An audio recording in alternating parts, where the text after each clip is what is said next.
mungkin boleh di-share nih ke kita makna arti Natal itu sendiri bagi menurut Pak Pendeta apa nih, Pak? Natal itu sebetulnya jalan. Kenapa? Karena Natal itu adalah jalan yang Tuhan beri. Yang pertama untuk manusia beroleh damai, yang kedua untuk manusia beroleh sukacita, gitu. Dan yang ketiga supaya manusia mendapat keselamatan. Karena damai, sukacita, keselamatan itu adalah awal dari ketentraman, gitu. Nah, kenapa Allah harus memberi jalan atau Tuhan harus memberi jalan? Karena ya pada kenyataannya kalau manusia berjuang sendiri ujung-ujungnya stres. Nah, berbagai kasus yang ada dalam dunia ini kenapa? Karena ya dunia banyak orang stres, karena stres lari ke narkoba, karena stres lari ke seks bebas, karena stres akhirnya jadi violent gitu. Kita lihat sekarang orang bunuh kok gampang sekali gitu, orang berselingkuh gampang sekali ya karena nggak ada jalan dalam kehidupannya gitu. Itulah arti Natal buat kita sebetulnya. Oke Pak Pendeta, tapi kalau sepanjang tahun 2024 ini banyak kejadian yang sudah kita lalui. Menurut Bapak, Natal 2024 ini maknanya apa nih Pak? Kembali karena berbagai keadaan yang terjadi karena manusia stres kan. Tanggal 10 Oktober itu kan hari kesehatan mental sedunia gitu. Nah itu dirilis 1 dari 10 orang Indonesia memiliki gangguan mental gitu.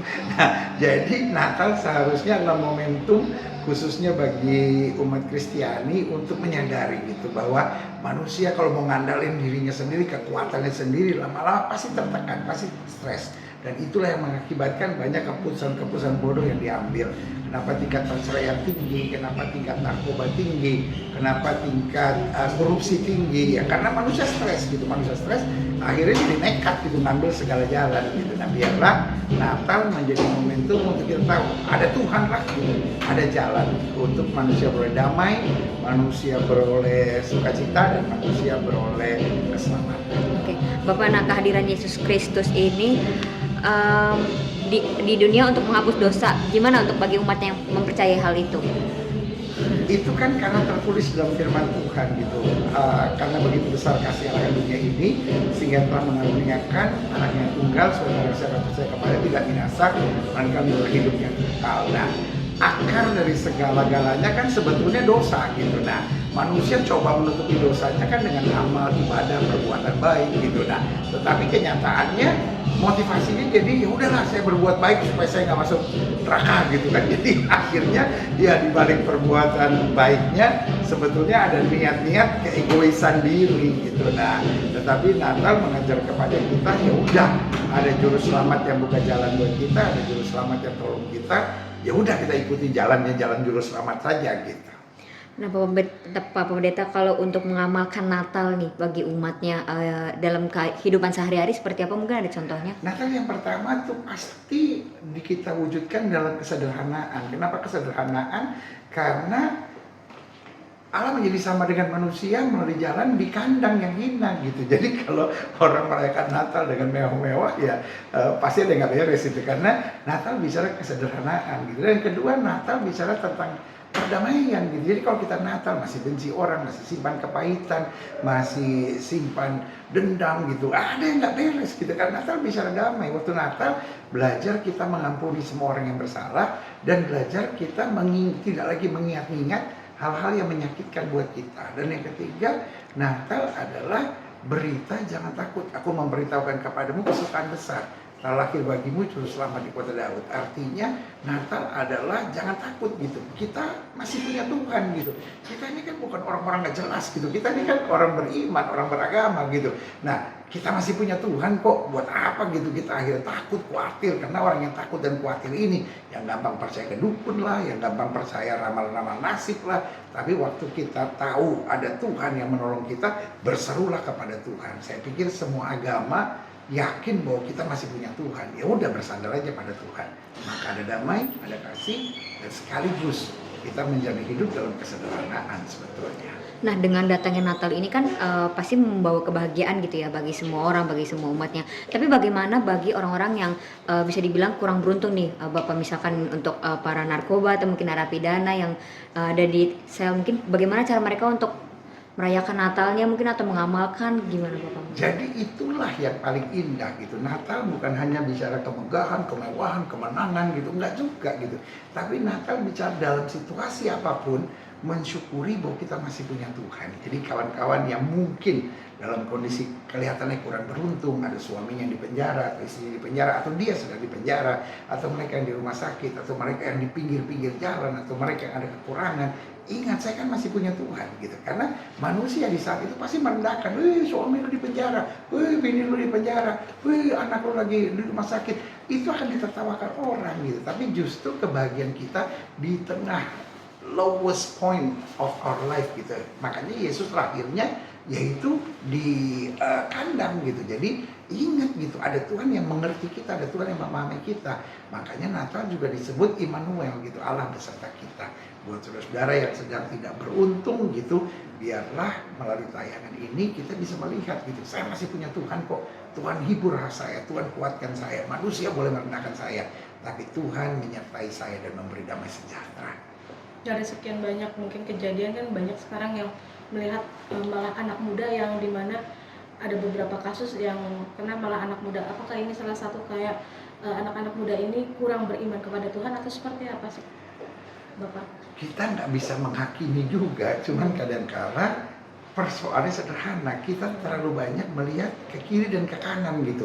Tuh dia kaya, dia orang tuanya begini, kenapa orang tua saya begini, kenapa saya kurang beruntung. Akhirnya kita melihat ke kiri ke kanan, kita lupa melihat ke atas gitu. Kalau kita melihat ke atas, yang pertama kita tahu kita spesial gitu. Kenapa kita spesial? Untuk kita Tuhan mau turun menjadi sama dengan manusia untuk bimbing kita, untuk sertai kita gitu. Yang kedua, waktu kita lihat di atas selalu ada jalan pertolongan gitu.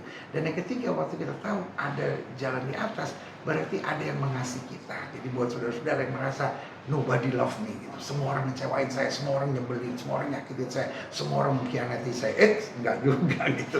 Ada Tuhan yang mengasihimu, ada Tuhan yang menjaga engkau. Dan dalam Natal kita percaya Yesus sendiri berkata, mari hai kamu yang letih lesu dan berbeban berat, aku akan beri kelegaan kepadamu. Kristus tidak minta apa-apa dari kita, Kristus juga justru menunjukkan jalan buat kita supaya hidup kita damai, tenang, sukacita, dan beroleh jalan keselamatan.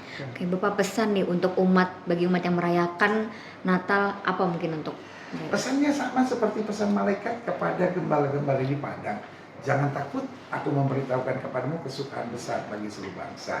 Lepaskan pikiran-pikiran liar lagi kita, nanti jangan-jangan begini, nanti jangan-jangan begini, 2025 jangan-jangan begini, jangan-jangan begini. Udah, stop sama pikiran yang liar. Pokoknya jangan takut. Ada Tuhan beserta saya, ada Dia yang menjadi sama dengan manusia sebagai Allah Immanuel. Dia menyertai kita dan memberi kekuatan buat kita. pesan dan harapannya nih Bapak untuk pemerintah dan jajaran kita, berhubung presiden kita baru, kabinetnya juga baru ya, mungkin seperti apa Bapak? Karena presiden yang baru selamat, dan juga mungkin sebentar lagi akan ada gubernur, bupati, wali kota yang baru, semua selamat. Yang pertama, jadi jangan istilahnya masuk kantong sendiri gitu, ya kan, jangan mikirin keluarganya sendiri, kelompoknya sendiri, tapi mari kita pikirkan umat. Lalu yang kedua, semua agama apapun adalah agama yang dihargai di Indonesia. Mari kita jaga kerukunannya, jangan saling merasa yang paling benar gitu, karena Indonesia adalah rumah besar yang ada kamar-kamar agamanya masing-masing, saling menghormati, saling menghargai, dan sesuai dengan pasal undang-undang kita bahwa setiap manusia berhak menjalankan agamanya masing-masing. Lalu yang ketiga, mari kita ada di sini sebagai pemimpin untuk berbuat yang terbaik dalam kapasitas bersama. Untuk kebersamaan kita, pasti Indonesia akan semakin maju. Mungkin terakhir Bapak mungkin ucapkan selamat Natal, greeting Natal. Iya, selamat Natal dan Tahun Baru. Gitu, Bapak. Saya Gilbert Lumondong mengucapkan selamat Natal buat setiap ini pemirsa apa ini? Untuk pemirsa aja, pemirsa yang merayakan boleh. Saya Gilbert Lumondong, buat saudara yang merayakan Natal, izinkan saya mengucapkan selamat Natal. Biar perayaan Natal bukan hanya perayaan agama saja yang kita jalankan, tapi perayaan yang menghadirkan damai, kasih, dan sukacita.